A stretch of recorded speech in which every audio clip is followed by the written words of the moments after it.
First of all, there is an example project file that comes with PubCoder that you can always go and see what you can do with PubCoder. If you want to open it up, you can go to the help menu of PubCoder, and there is an example project that you can open up, and it is coming with all of the actions that you can use and create inside PubCoder with practical examples. Okay, so make sure that you'll check them out. So one of the actions that I want to talk about today is the drag and drop action that you can add to your elements. And the effect that it will give you is that you can start clicking and dragging your objects in your scene. Okay, I'm just clicking and dragging. And with this drag and drop action, you can do several things. One of them is that you can say that I want to have this object to just be free in the whole page, and I can just drag it in the whole page. All right. So this is the default type of drag, click or touch and drag that you can apply to any given element. However, there is another option that you can add to your drag effect, which is you can define a boundary for your dragging, which means that you can create any type of objects or any type of elements, and you can force your object to be staying in the same boundaries. So right now I'm having the same drag effect applied to this, but this time this is limited to this boundary here defined by this box, which means that if I try to move it out of this boundary, I'm not able to do that. All right. So as you can see, it's just limited. Its movement is limited to this boundary. All right. So this is the other one. There's another thing that you can add to this drag effect, which is you can say that if I release my mouse or if I let the object go, what happens? You can have two options. You can define a new drop-off boundary and say that I will have an action if the element is dropped inside this boundary or if it's dropped outside this boundary. So right now I'm having two actions for all of these circles here. They're all having this action for the drop out of this boundary, which is moving them back to their original position. So if I click and drag these objects, as you can see, first of all, I'm having this boundary for the drag effect. So I cannot just drag them out of this box. And also the action that is connected to the release of this circle outside this little box here, the action that is assigned to that is to move it back to its original pose. So if I release my mouse somewhere here, you can see that this circle will go back to its original pose. Same as these two. If I release my mouse somewhere out of this boundary here, it will force those objects to go back to their original position. Okay? However, if I release my mouse inside this box, inside this boundary that I have defined, I can have another action assigned to it. Okay? So the new action for these circles is that it will move them to this fixed position inside this little box here. So if I start clicking and dragging these elements here, you can see that it will actually make the PubCoder logo inside this little box here. All right. So if I open up the file itself, the action that is added to these elements is the drag action, the drag object action. And if I click on it, you can see that I have several options for that. First of all, what is the object that is being dragged? It's the itself. It's the self object. So I'm dragging the object itself. I'm also having a boundary for this drag here, and the boundary is this element here. The name of the element is image 5, right? Or I guess I can also bring up its name somewhere. Let me see. Or maybe this is this is the box. Drag boundaries rectangle. This is the name of the boundary that is used for the drag action on this circle. As you can see, the name of the object is here. I'm limiting my drag effect to be limited to this drag bounds rectangle, right? So this is the first step. I'm also having a drop zone, which is this image 8. So the drop zone is defined by image 8. You can have any given image inside this page. You can define any image to be your boundaries for your drop zone. Okay, so you will define it there. And then you can have actions for your two states. One of them, it can be the action for when you drop your objects on the boundary, on the drop zone boundary. You can define the action here. As you can see, the action for that is moving the object to this fixed position. If I go back, I can have another action for when I dropped my element outside this boundary. Okay, so if I click on this edit action, you can see the action here is to move the object back to its original pose. All right, so these are two actions that you can add for your drag element. And as you can see, you can have more than one drop zone here too. So you can have one drop zone here, you can add another drop zone here, and you can have two actions for each one of these drop zones. All right, and for all of them, you always have this dropped outside zones, which means that you can have another action to happen if you're releasing your mouse out of that boundary. Okay, make sense? So this is something that you can use for your project too. If I show you another practical example for this drop zone here. So this is the book that I made and you're familiar with. And at the end of the book, I came up with this idea of having this sort of puzzle game, just so that the user will understand how I came up with the design of these characters, the design of these birds. So I defined 3 different drop zones, or 3 of them. These are the drop zones. Drop, drop, drop, right? And then let me actually show you the final result here first. So I came up with this idea of showing how these birds are designed. I introduced the calligraphy letters of each bird's name here, and then I provided the user with these letters here. And then I'm suggesting that you can click and drag each one of these and then drop them on a place that you think is related to the design of that specific part of the bird, right? And as you can see, I'm having an action assigned for the drop out of this zone, which is moving back the element to its original position. So I'm releasing my mouse here. It will force the element to go back to its original pose. And also I'm having this sticker node here to disappear when I move it and then appear back when I release it out of this drop zone, right? So this is the action for dropping out of the drop zone. And I'm having another action for when I drop my element on top of the drop zone that this element is belonging to. So if I drop it here, it will fade out that extra element that I had on the wing of this bird, and it will make the object underneath it to appear, right? So this is the action for the drop zone. And I force this element to disappear too. So I click and drag it over here. I will not only remove or fade out the element itself here, I will also remove this extra element here. All right? And another one. And when I'm done with all of these 3 elements, this actual point will show up. So let's go back to the project file.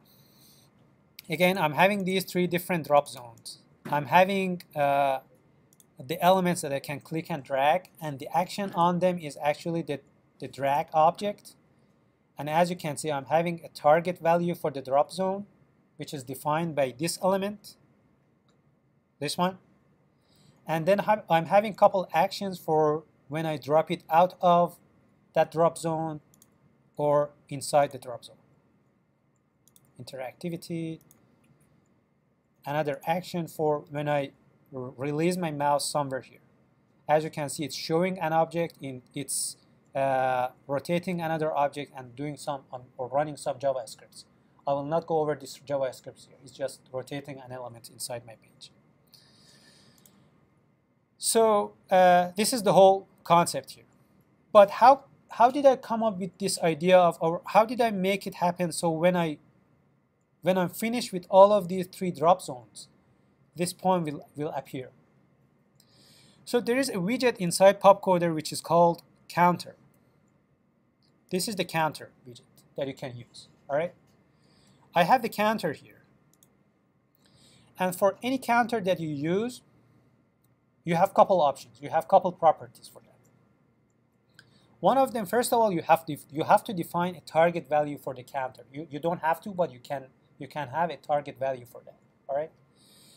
And you can have an initial value for that too. So this counter starts from 0.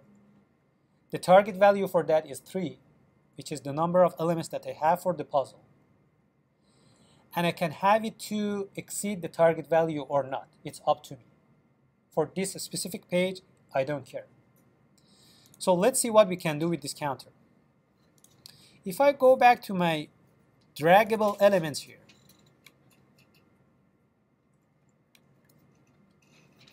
for example, the first one, other than the hide and scale or drag actions that I have here, I have something else. So let me click on the drag objects and assume that I will drop it on the drop zone for that element. Okay, let's see what actions I have here.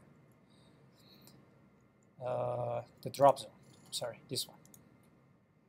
So I'm scaling, moving, hiding some objects, and then here I'm increasing the counter. This is another action that I can use.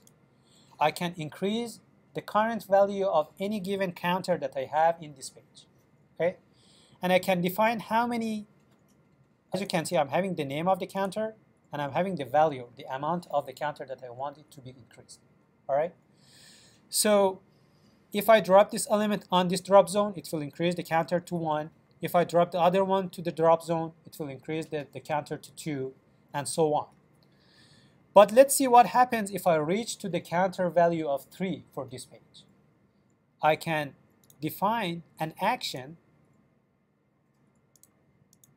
for the counter when it reaches the target value. So when it reaches to the target value, which is 3, I can add another action, which here is showing the poems, right? So I can add an action to the counter widget, which is applied to the reach target value of the counter, and I can have any action that I want when I reach to that target value. All right. So again, when I drop all of these elements under specific fields, I will have the counter to reach to its target value, and when it reaches to the target value, I'm gonna do something with that. I'm gonna run some action with that target value. Okay. So counter, it's a widget that you can use perhaps for your projects too. I just wanted to go over that. Let's show you some other stuff that you can do with the content, with the actions that we already know. So I'm having this page here. This is, by the way, it's an example for one of the suggestions that I gave some of you for changing the depth of field or changing the focus of your elements inside your page. So as you can see, I'm having all of these birds overlapped on top of each other. Okay.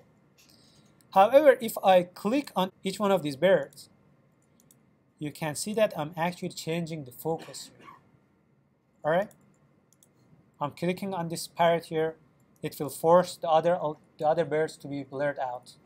If I click on this peacock here, it will make it to be in focus, and so on.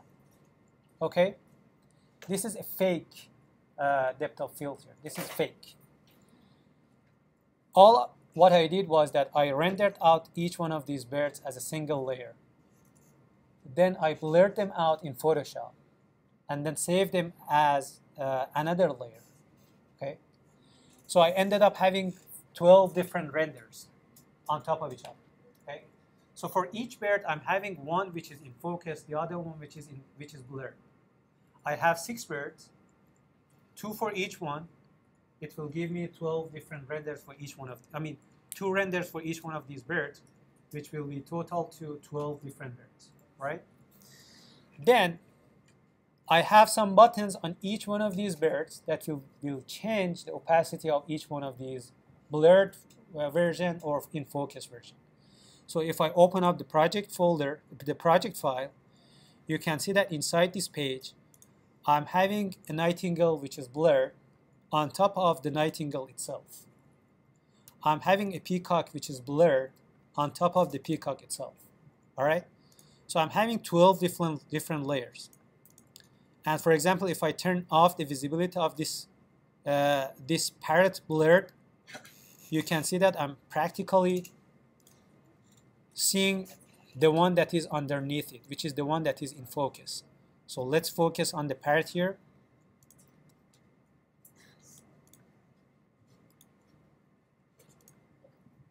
Not blur, which is under it. All right? We can see the one that is in focus.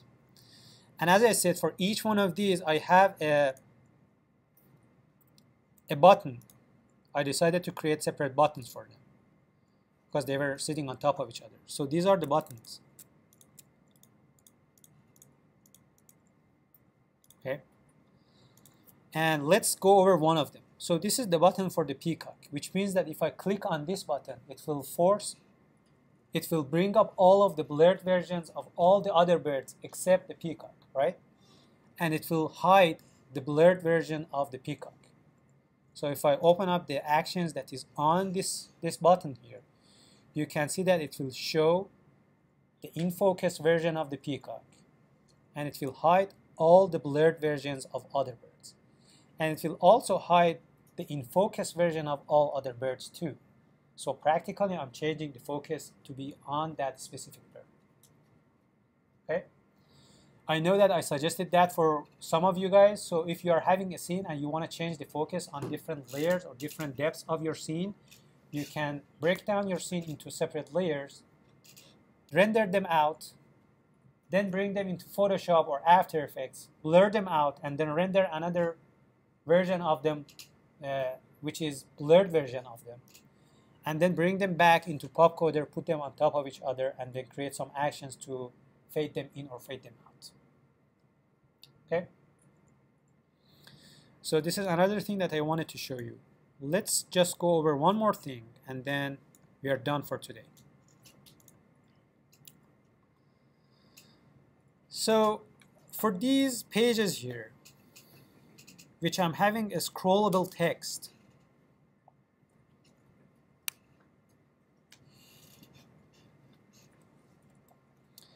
as you can see, these texts here are scrollable. This is nothing more than drag effect. I applied a drag effect on these poems, and I've created a rectangular shape here to force them to stay in that specific rectangle. So I will not accidentally move them horizontally. It will just move vertically, right? So I made sure that the width of my boundaries is matching to the width of my poem here. So I will not move them by accident horizontally. Also, as you can see, I'm having something here. As you can see, when I scroll up these texts, they will not actually show up in the title, or they will not show up on the picture here. Can you guess how did I achieve that?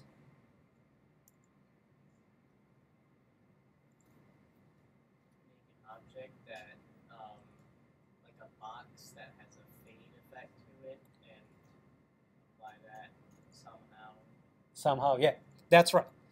But what should I use for the box? As you can see, if I just put a box on top of this and then make it fade out, I will no longer be able to see the background, right? So the way that I came up with this effect here is that I created a background and a foreground. So the background is just here. And then I'm having another PNG file here, which is made in Photoshop. So if I turn off the background here, you can see that the foreground here is this, right? So I faded out the actual texture in Photoshop. I created a hole here, and I saved it as a PNG format so I can actually have the alpha channel information, so I can see through it. and I made the background using this JPEG image here. So I practically created 2 layers, and I put my text between these 2 layers. So the text will just show up in the places that I have this faded hole here. All right. So this is another hint, another tip. What else? And the actual animation that I'm having on these 2 peacocks here is that I have a sequence here that is for the idle effect of the peacock, and then I'm having another sequence for the peacock when it's actually wake up, right? So when I click on this button, it will move this out of the scene, it will bring this back here, and then when the animation is done, it will force it back to its original pose, and it will bring back the idle action in the original pose. Okay, so I'm having 2 30-second sequences here, and I switch between them. And I made sure that my last frame for each one of these sequences are matching to the last frame of the other one, and also with the first frame. So it's not only loopable, but also when I click on them, I will not see any jump with the actions, because the last frame of this sequence is matching to the first frame of this sequence. So if I bring up the final page here,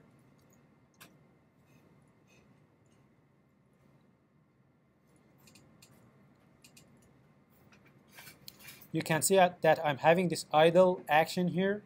It's very subtle, but it's there. Probably you can't see that on the screen. But now if I click on it, it will make this idle action, this idle sequence to disappear, and then bring the other one back into the scene. So if I click on it, it will actually load the sequence that was here. And when it's done, it will bring it back out of the page, and it will bring the original one to its original pose.